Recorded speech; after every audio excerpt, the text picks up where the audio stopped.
Hello, everybody. Welcome to another edition of the Mo Show Live. It's Morris Lilienthal. All right, I'm really thankful and excited to have our guest on today, my friend Dr. Michael St. Peter with the Madison Eye Care Center in Madison, Alabama. Look forward to talking tonight and speaking to Michael a little bit about Eye Care 101 and a little bit more. And Michael's going to be sharing some kind of good eye care and safety and health tips with us. And so looking forward to finding out some more information. And I think we're going to get some good tips and some good feedback for us to kind of have some good eye health care. Let me give a little quick introduction of Michael before we kind of get started. Michael is a native of Bardstown, Kentucky. He's also a U.S. Navy veteran and served on a nuclear submarine. That might be another conversation for another day, Michael. He's a graduate of the University of Central Florida, and he's also a graduate of the University of Houston College of Optometry. Michael, thanks so much for taking some family time. I know your life's busy and work's busy, but thanks for taking a few minutes to talk to us tonight. Yeah, Morris, thanks for having us on tonight. I appreciate it. Man, I'm excited to talk to you and do. We're all three of us in my family have and wear contacts and glasses, and so this topic hits right home with us and do. So I'm looking forward to getting some more information, folks. If you're watching the show live and you have questions on Facebook or Twitter, put it in the comments below to the video. I'll be monitoring that while we're having our discussion today, and we'll try to bring up any questions if we have time for those. And if you just want to give a shout out and tell us hello, then do that. If you're watching the show or listening to the podcast and you've got questions or comments after the fact, put it in there. I'll monitor the comments and get any questions that Michael can answer to you and his group over to him. And then we'll make sure at the end of the video here, or the end of the interview, to get you the contact information for Madison Eye Care Center. So if you need to get in touch with them about your future eye care needs, we can get that done. So I guess, Michael, just start real quick. Just give our viewers just a few minutes to talk about, your practice in the Madison Eye Care Center, where you guys are located, and what kind of practice and what kind of patients y'all see there. Yeah, I'm at Madison Eye Care Center. We're on Hughes Road, which is just next to the post office, down there on the south part of Hughes Road. Dr. David Parker started the practice about 20 years ago, and it's grown to probably the most popular and busiest practice in Madison. David's a great family guy, and I'm proud to be a part of the practice. The type of patients we see there, we see general eye care patients who need glasses and contacts, and we're a highly populated medical practice as well. We treat lots of eye diseases ranging from diabetes to cataracts, to macular degeneration and glaucoma, and of course, red eyes and infectious diseases in the eyes and things of that nature. We see kids ranging from 6 months and older, and we do a variety of child care things such as myopia control. Myopia, if you're not familiar with the term, is nearsightedness. So we treat the whole gamut from 6 months old to 90-plus-year-olds. That's great. And I think, I want to ask you some questions about that in a minute. I think a lot of people don't realize that, what ages you probably need to start coming in and getting regular eye care appointments, and at what age for children's, and do.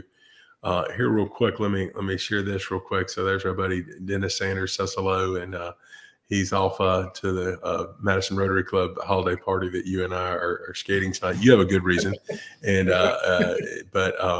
and I'm definitely, Dennis, going to ask Michael about Honduras. I'm really proud of what he and our club does for vision care down in Honduras. But first, I guess let's start with a little eye care 101. And most people probably watching this have had a vision screening or do, but kind of tell us from your perspective as the doctor, as the optometrist walking into the room. I was laughing with you before we got started. I'm like 1 or 2. I'm sure it's kind of like old lawyer jokes for me. You probably get tired and get inundated with memes or question funnies about, 1 better 1 or 2 or whatever it is, and do. But from your perspective, when a routine eye exam, what are you looking for from your patient to try to figure out what's going on? So to start with, which is better, 1 or 2, that is an integral part of an eye exam. That's a subjective refraction, which helps us and helps the patient to make the best possible glasses or contact lenses to help them with their sight. And that's really just the beginning of the eye exam. Once you assess the sight of the patient, then you get into the health of the patient's eye. And the health of the patient's eye, you look from the front of the eye to the back of the eye and everything in between. And you look for not only eye diseases, but maybe possibly more importantly is systemic disease. So a lot of people don't know that a lot of things in the body can be detected in the eyes. For example, diabetes is a big thing that we detect all the time in the eyes, because it can cause bleeding in the retinas of the eyes. It can cause certain types of cataracts.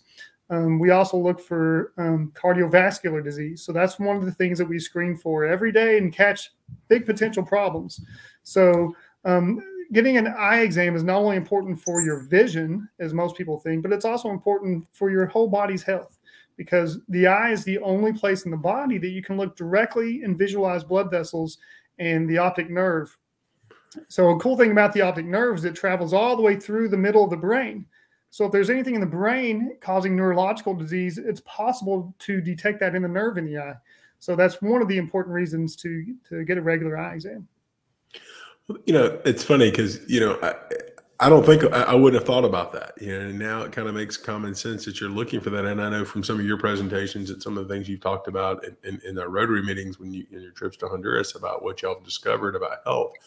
But that, you know, and you hear that other things can lead to other, you know, factors, and you can discover those things through that. But it's really interesting, and it really strikes home that you really need to get your vision screenings, not only for you, but for your family and loved ones, because it may be something that catches not only, you know, your eyesight declining or deteriorating further, but it may catch something else.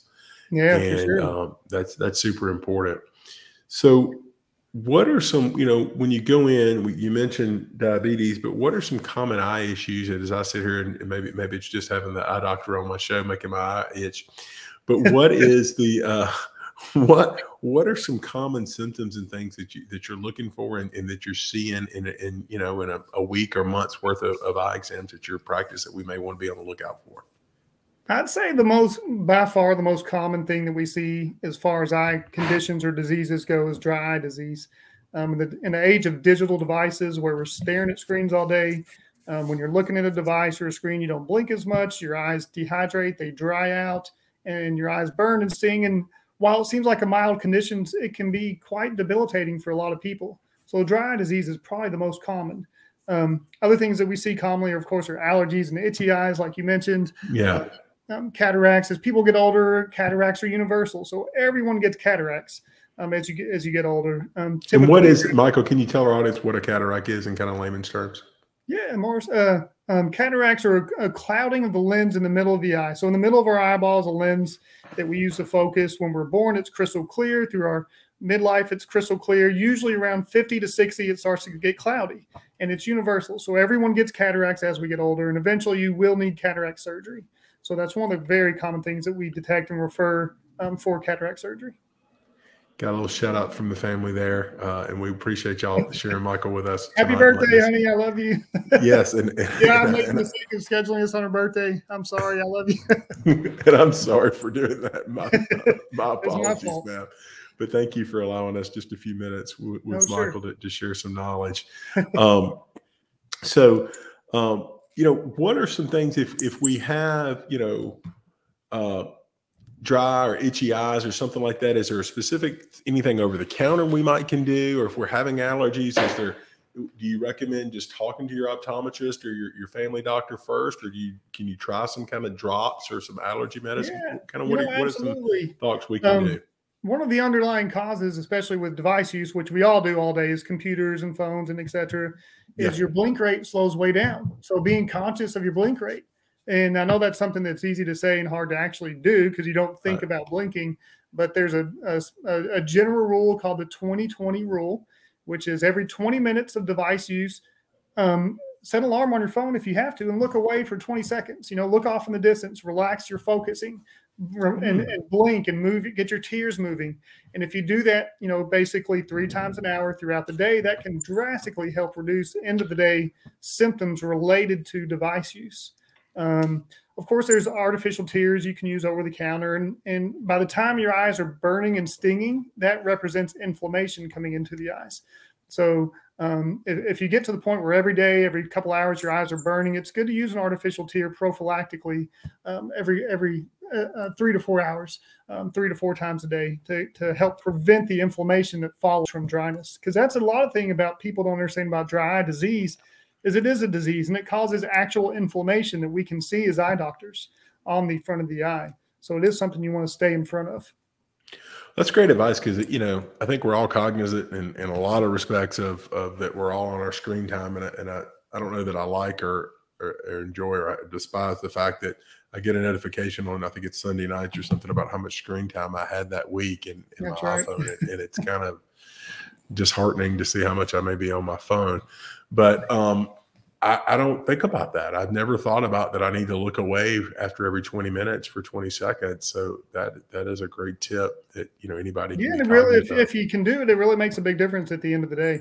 Because you use a bunch of little eye muscles to keep everything in focus on the computer, and you get headaches at the end of the day. Your eyes just feel tired, and it makes your whole body feel tired. So taking those little breaks can relax those muscles for that time being, and then you can go back to it.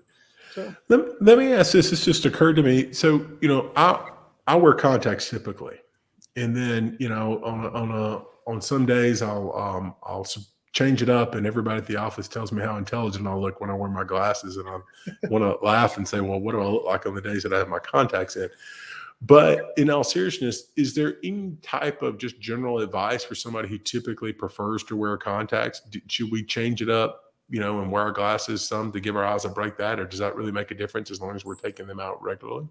yeah, in general, it does. Whenever you have a contact lens in, even if it's a very modern and good quality contact lens, it still reduces oxygen permeability to the eye, and it still causes the eyes to dry out faster than if you're not wearing contacts. So in general, reducing contact lens wear time, and for sure, never ever sleep in your contacts, because even when they're FDA approved for sleeping in, I saw that there's still about a 5 times increase in getting a bacterial or otherwise inflammatory type of condition from sleeping in your contact. So, at Madison Eye Care, for sure, all the doctors are on board. We're not fans of sleeping in contacts because we see all the bad things that come from that. So definitely taking them out every night, cleaning them and throwing them away as you're supposed to. So if it's a monthly lens, if it's a 2-week lens, if it's a daily lens, follow the instructions. They're there for a reason. It helps prevent serious things that can come from overwearing your contacts. Okay, Dr. St. Peter, I'll start doing better and not try to sleep in my contacts. I'm sorry. Good job.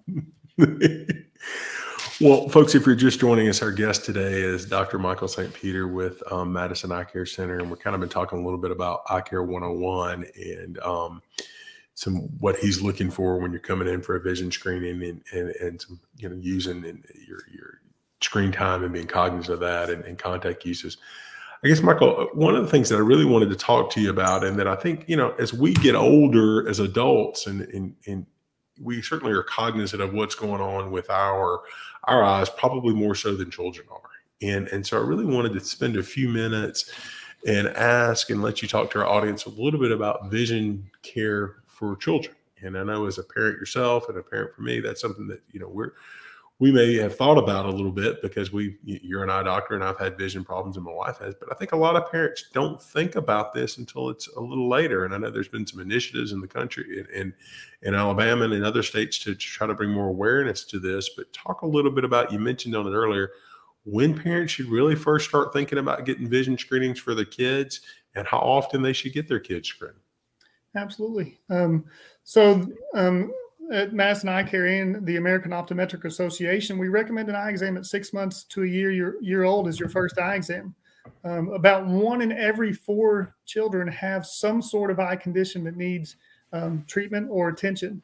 Those things can range from amblyopia, which is lazy eye.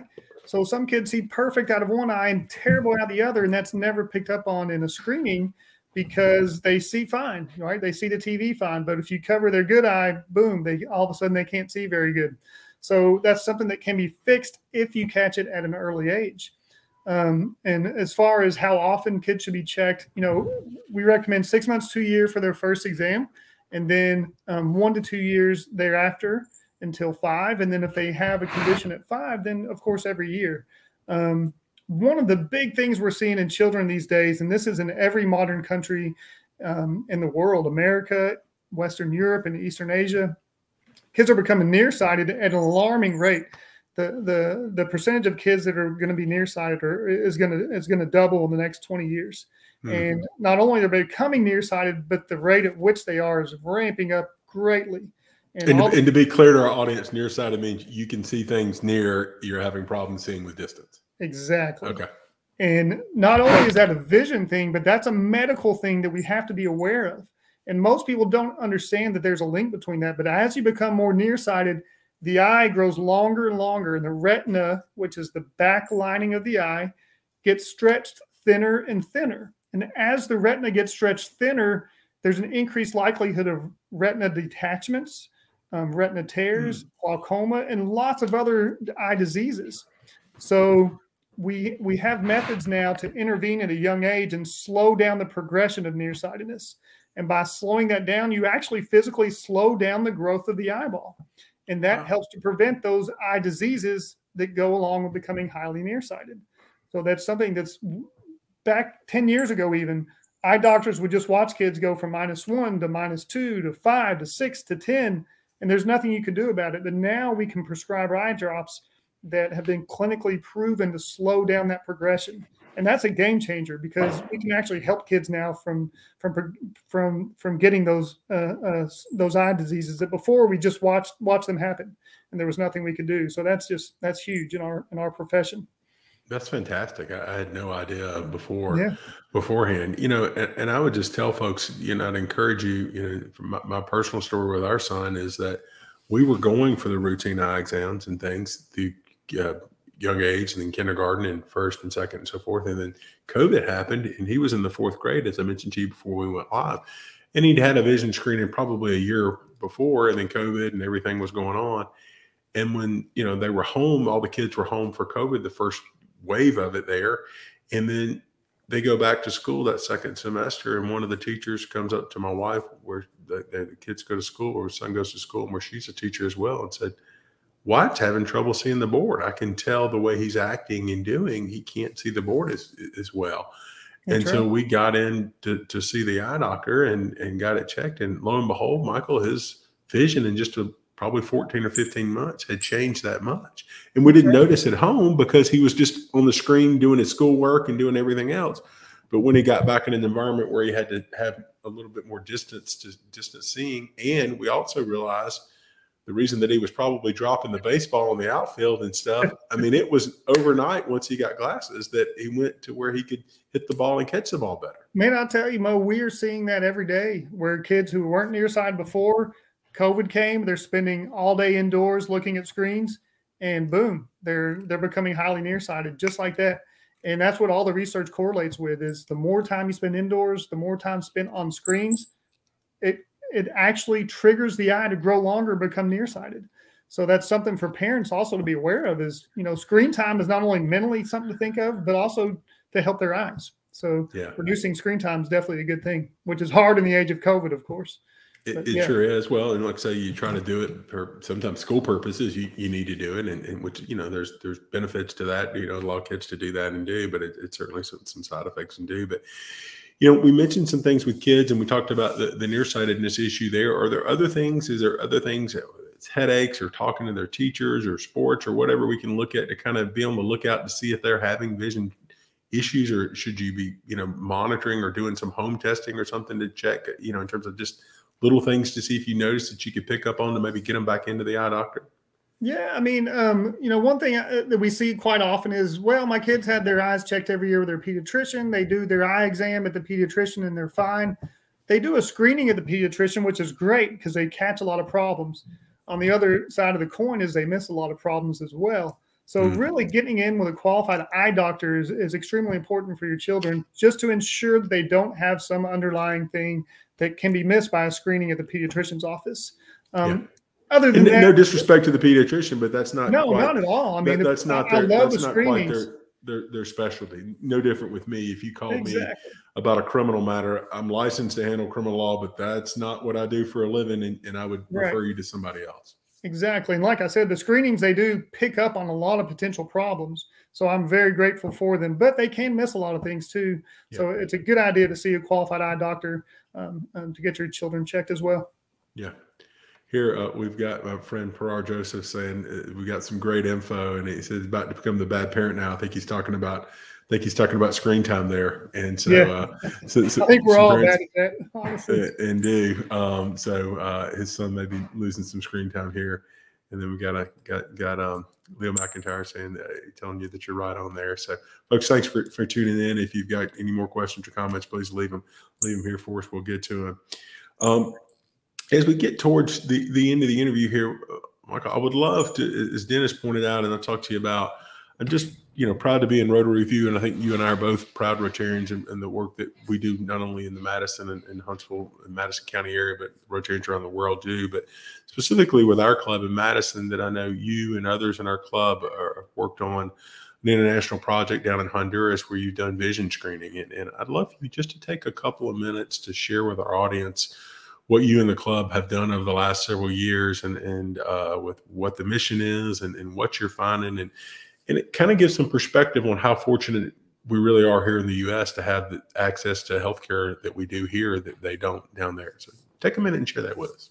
Yeah, thanks for asking about that. That's one of my passions with the Rotary Club in Madison. But we go to Honduras once a year, and our mission there is to provide eye and dental care to the people of Honduras. So when we go to Honduras, we rent a 4-wheel drive truck and we drive way out into the mountains in the middle of nowhere, central and southern Honduras. And these people have never seen an eye doctor. They've never seen a doctor of any kind in their whole life. And here we take it for granted. If you can't see, you go to the doctor and you get glasses. There, they don't have that opportunity. So I take about 1,000 pair of eyeglasses with me of various prescriptions labeled and different powers from nearsighted to farsighted and everywhere in between. And we do basic eye exams there, and we help provide people with the gift of vision. So I'll find a prescription that I have with me that matches what their prescription is. And there's a team of people from the Rotary Club that are essential and that help me every step of the way. And the other thing that we've started doing within the last few years is when we see people with cataracts. So we talked about cataracts earlier, the clouding of the lens in the eye that needs surgery.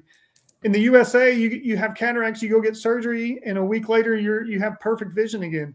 In Honduras, you get cataracts, you go blind. It's a blinding eye disease. They don't have access to surgery. So the people there expect when you're 70 and 80, you're going to be blind, and that's just part of life there. But that is a preventable thing that can easily be fixed with surgery. So what we're doing now with my friend John Allen and the Rotary Club in Honduras, we're attempting to raise funds to build a hospital there specifically for eye care and to do cataract surgery, because the need is it's monumental down there.